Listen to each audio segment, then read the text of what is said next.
አሰላሙ አለይኩም ወራህመቱላሂ ወበረካቱ ውድና የተከበራችሁ እኛ ቤተሰቦች እንግዲህ ኢትዮጵያ ሁለዚህ ማዘን፣ ሁለዚህ ማልቀስ፣ ሁለዚህም ባመጥረግ ነው።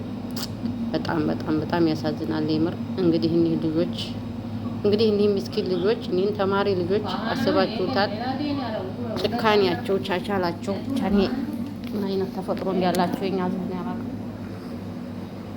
ይኸው እንግዲህ እነሱ ተምረው እናትና አባታች ኖሯቸው እነሱ ላደጉ አስባችሁታል? ሰው ሀገር ላይ እንግዲህ ተመልከቱ። መድኃኒት በመጠጥ መርዘው በክላሳቸው ከረው ተገኙ ነው የሚባለው። እንግዲህ ኧረ ምን እየሆን ነው? ኧረ ምን እያሰብን ነው? ግን ኧረ ምን አይነት ጭካኔ ነው? እንደው አንጀታችን የገባው ሰው ዛሬ ጊዜ እንዲሁ ምን ይሻለናል? እንደው ሁልጊዜ ባሰ፣ በቃ ሁልጊዜ ባሰ። በጣም ያሳዝናልም ያስለቅሳልም።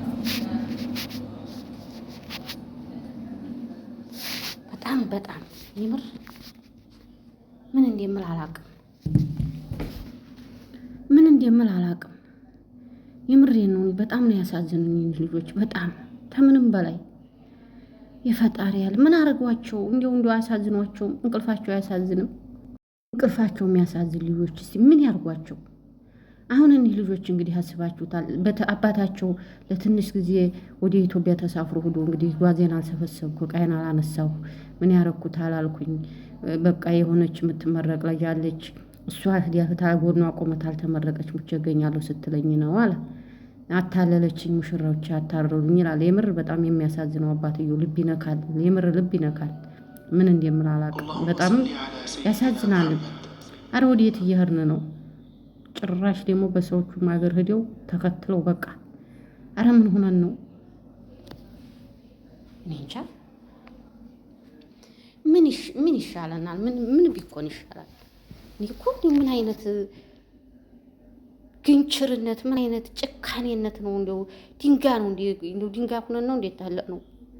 እንደው እንደ ድንጋይ ነው እንዴት ታለ ነው? በዛሬው ዘመን ጊዜ ደግሞ እንዴ እንስተሳሰብ እንጂ። አረ የሞቱት ባያሳዝኗችሁ ለሚቆሙት ለእናትና ለአባቶቻቸው እንኳን ዘኑ። እናትና አባቶቻቸው ምን ይሰማቸዋል? እንዴት ይሆናሉ ብላችሁ እንደው ለእናትና ለአባቶቻቸው እንኳን ዘኑ። ኧረ ከባድ ነው። ተው እንዴ! እስተመቼ የምር ቁሞ ይሄዳሉ የእነዚህ እናቶች፣ የዚህ እናት የእነዚህ አባቶች ጓደኞቻቸው ያዩአቸው የተወለዷቸው። ምን አስፈለገ እነሱን በመርዝ መርዞ መግደል?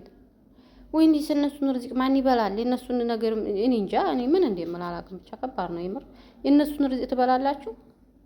የእነሱን ርዝቅ ለእናንተ ማን ይሰጣችኋል? የሚያዝላችሁ የሚሰጣችኋል?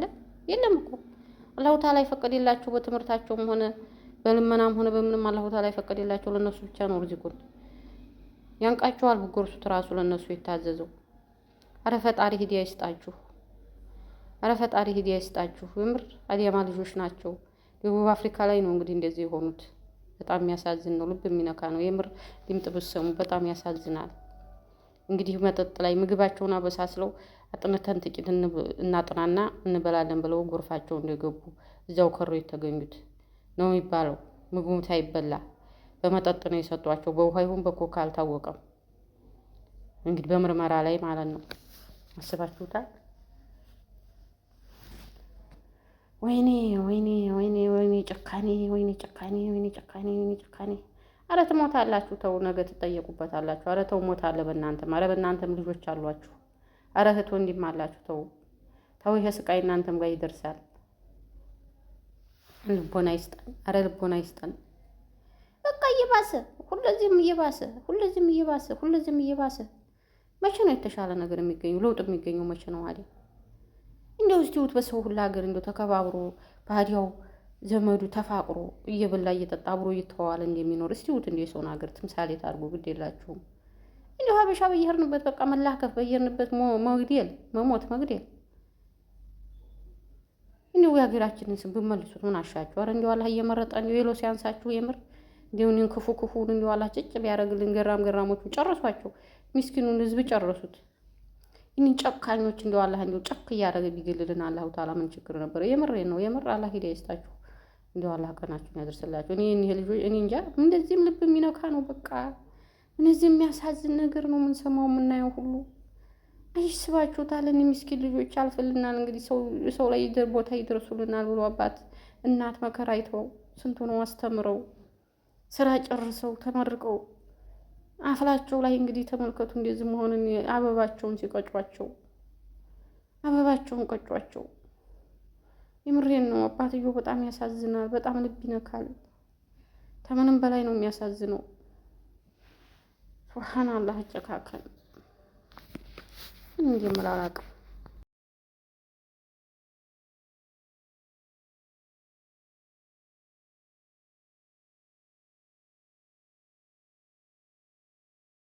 በጣም በጣም በጣም ነው የሚያሳዝነው። በጣም ነው የሚገርመው። በጣም ነው የሚደንቀው። የመጨረሻችን ነገር እስተመቼ የሚለው ጥያቄ ነው። እስተመቼ የሚለው ጥያቄ ነው። እንደሚባል አላውቅም። ፈጣሪ ነው አላህ ይሁን። በቃ ልጆቻችን ሀገራ ልጆቻችን የልጅ ሳታቸው የልጅ ሳታቸው ከባድ ሀገራዊ ለእናትና አባታቸው ሶብር አለባቸው እና ጨካኝ ሶብር ይስጣቸው ምን ይባላል? መቼም አይሆንም። እንጃ መቼም ሰው አይሆንም። መቼም አይሆንም። ግን በቃ እንጃ እንደበረባቸው ነገር ያሳዝናል። ደግሞ ተጠርጣሪዎችንም ራሳቸው እንዲደብቁ እንዲሸሹ መረጃ እንዲያጠፉም ሊያደርግ ስለሚችል ያንን ጥንቃቄ መውሰድ ተገቢ ነው ብዬ አስባለሁኝ። አላቅም ምን እንደምል። እጅግ በጣም ልብ የሚሰብር የሽኝት መርሃ ግብር ነበር። እኛ ብዙዎቻችን አይተነዋል። ሀዘናቸው በጣም ከባድ ነበረ። ግን እነሱም ደግሞ አመስግነዋል። እናንተን ኢትዮጵያውያንን፣ ትውልድ ኢትዮጵያውያንን፣ ኤርትራውያንን ሁሉ አበረታችሁን። በተለይ አባትየው የነበረበት ሁኔታ በጣም ልብ የሚሰብር ነበረ። እንደው በህይወት እያሉ የነበራቸው ግንኙነት እንዴት ነበር? አባት እንግዲህ ሲናገርም ሰምተው ከሆነ አላቅም፣ ልጆቹን ደብቆ ነው ያሳደገው። ልጆቹን በጣም ክሎዝ የሆነ ቦንዴጅ ነው ያላቸው። በጣም ይነጋገራሉ፣ በጣም ሚስጥር ያወራሉ። ግን ያው የሞታቸው ሚስጥር ደግሞ ሌላ ሚስጥር ነው የሆነብን። እኛም ራሳችን ቦንዴጃቸው ከባድ ነበር ማለት አባትን